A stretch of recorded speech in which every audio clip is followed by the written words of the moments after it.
নমস্কাৰ, মোৰ নাম শ্ৰীমতী হৰ্ষিতা হাজৰিকা। আবৃত্তি কৰিবলৈ লৈছোঁ কবি ৰূপকৰ জ্যোতিপ্ৰসাদ আগৰৱালাদেৱৰ ৰচিত কবিতা কোনবোৰ সপোন। মা, মই আজি সপোন দেখিলোঁ মা, জকমকীয়া সপোন এটা মা, বেলি সপোনত অহা দেখিছোঁ মা, সঁচাকৈয়ে মা।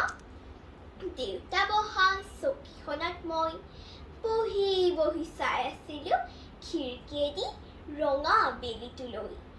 গধূলি মা, বেলিটো যে ইমান ৰঙা পৰে, গাৰ পৰা তাৰ সোণ সৰে, ৰূপ সৰে, বালিচন্দা সৰে, বৰষুণৰ দৰে ঝৰ ঝৰ কৰে।